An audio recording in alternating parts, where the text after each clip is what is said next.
बिस्मिल्लाहिर्रहमानिर्रहीम अस्सलाम वालेकुम and welcome back to a new vlog. तो कैसे हैं आप सब लोग? मैं उम्मीद करती हूँ आप सब खैरियत से होंगे। अल्हम्दुलिल्लाह हम भी बिल्कुल ठीक ठाक हैं।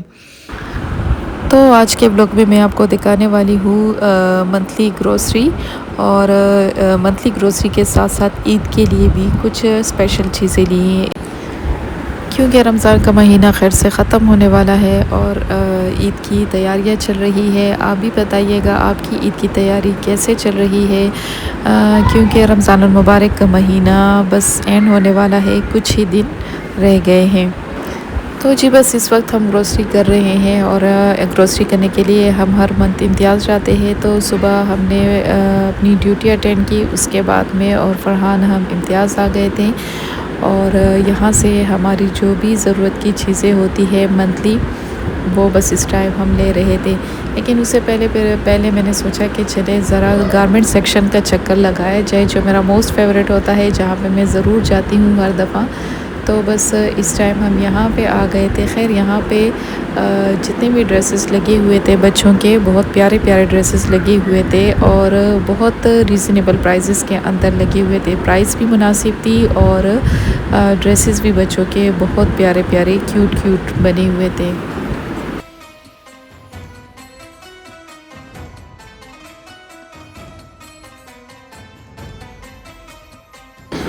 और यहाँ पर आप सबसे रिक्वेस्ट करना चाहूँगी हमेशा की तरह कि अगर चैनल पर नए हैं या ब्लॉग का छोटा सा भी पार्ट आपको अच्छा लगता है तो आप सबसे रिक्वेस्ट कि प्लीज़ चैनल को ज़रूर सब्सक्राइब किया करें, वीडियो को भी लाइक शेयर और कमेंट ज़रूर किया करें। तो बस ये ड्रेसेस देखने के बाद, खैर मैं तो अपने बच्चों के लिए ड्रेसेस ले चुकी थी, लेकिन फिर भी मैंने सोचा कि चले देख लेती हूँ, देखने में क्या हर्ज है, देखने का अपना ही एक अलग सा मज़ा है। और आप भी देख सकते हैं मेरे साथ साथ कि कितने प्यारे प्यारे ड्रेसेस लगे हुए थे। बस यहाँ पे मैं और फ़रहान हम थोड़ी देर इधर उधर घूमते रहे, उसके बाद हम नीचे वाले सेक्शन में आ गए थे और हमने अपनी ग्रोसरी स्टार्ट कर ली। इम्तियाज़ में हमेशा बहुत ज़्यादा रश होता है। इस दिन खैर थोड़ा सा रश कम था, लेकिन ये नहीं कि बिल्कुल भी कोई था नहीं, रश तो था, लेकिन जैसे कि मतलब बाकी दिनों में होता है वो वाली सूरत हाल नहीं थी। शायद कि रमज़ान की वजह से ये रूटीन लोगों की बनी होगी कि लोग जो है रोज़ा अफ्तार करने के बाद ग्रोसरी करते होंगे, शॉपिंग करने के लिए जाएंगे। तो बस मेरे जैसे लोग जो होते हैं वो तो रोज़ा अफ्तार करने के बाद नहीं जा सकते, क्योंकि हज़ारों काम होते हैं और सुबह फिर ड्यूटी पे जाना होता है और इसके साथ साथ बच्चों के एग्ज़ाम्स भी चल रहे हैं, तो उनको पेपर्स की तैयारी करवानी पड़ती है। तो इसलिए मैं अपने जो काम होते हैं सुबह में ही ख़त्म कर लेती हूँ। और उसके बाद इस सेक्शन में मैं आई, मुझे कुछ परफ्यूम्स और बॉडी मिस्ट लेने थे। परफ्यूम तो यहाँ पे नहीं थे। जब मैंने उस लड़की से पूछा तो उसने कहा कि आपको ऊपर जाना पड़ेगा, फर्स्ट फ्लोर पे, वहाँ से आपको मिलेंगे। तो बस फिर मैंने सोचा कि अब दोबारा क्या जाना है, तो बॉडी मिस्ट ही ले लेते हैं। वैसे मुझे अपने लिए नहीं, अपनी फ्रेंड के लिए चाहिए था। और बस यहाँ पे आप देख सकते हैं कि मेरी ग्रोसरी तकरीबन कंप्लीट हो गई थी। जो भी चीज़ें चाहिए थी मंथली बेसिस पे या जो ईद के लिए जो भी हमारी जो रिक्वायरमेंट्स होती है, जो जो चीज़ें चाहिए थी वो सारी मैंने ले ली। उसके बाद थोड़ा आराम करने के बाद घर आ गई और घर आने के बाद सबसे जो बड़ा और मुश्किल काम होता है ना, वो इन तमाम चीज़ों को सही तरीके से संभालना होता है, अपनी अपनी जगह पे रखना होता है और दोबारा से जितने भी जो हमारे बॉक्सेस वगैरह होते हैं उनको रीफ़िल करना पड़ता है।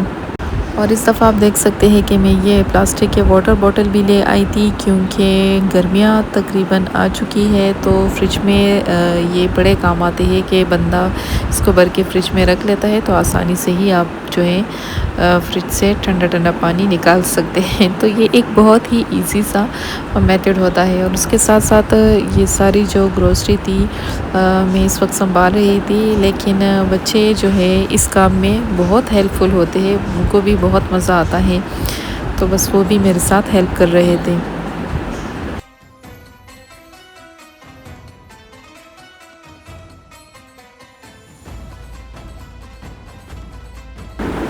और मंथली ग्रोसरी के साथ साथ बच्चों के लिए भी बिस्किट और ये कपकेक और कुछ ये कैंडीज़ वगैरह लेनी पड़ती हैं, क्योंकि मैं अपने बच्चों को स्कूल के लिए पैसे बहुत कम देती हूँ और ना ही उनको बाहर जाने की इजाज़त होती है। तो उनकी ज़रूरत के लिए भी जितना हो सकता है मैं उनके लिए घर में ही सारी चीज़ें रख लेती हूँ, मतलब कि मंथ के स्टार्ट में ही ग्रोसरी के साथ ही ले लेती हूँ।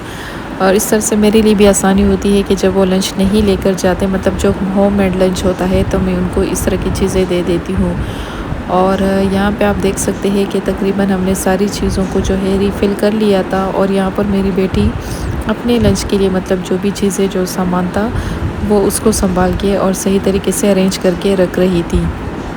ये किचन का सामान संभाल के रखना और उसको फिल करना मेरी ड्यूटी होती है, और इस चीज़ों को संभालना उसकी ड्यूटी होती है। और ये जो चीज़ें होती हैं इम्तियाज़ से बहुत अच्छे प्राइजेज़ में मिल जाती है, प्राइस मुनासिब होती है। तो बस इसीलिए मैं स्टार्ट में ही ले लेती हूँ। और इसके साथ साथ फ़रहान भी हेल्प कर रहा था साथ में। तो बस ये था मेरा आज का छोटा सा व्लॉग, और मैं उम्मीद करती हूँ आपको अच्छा लगा होगा। Thank you so much.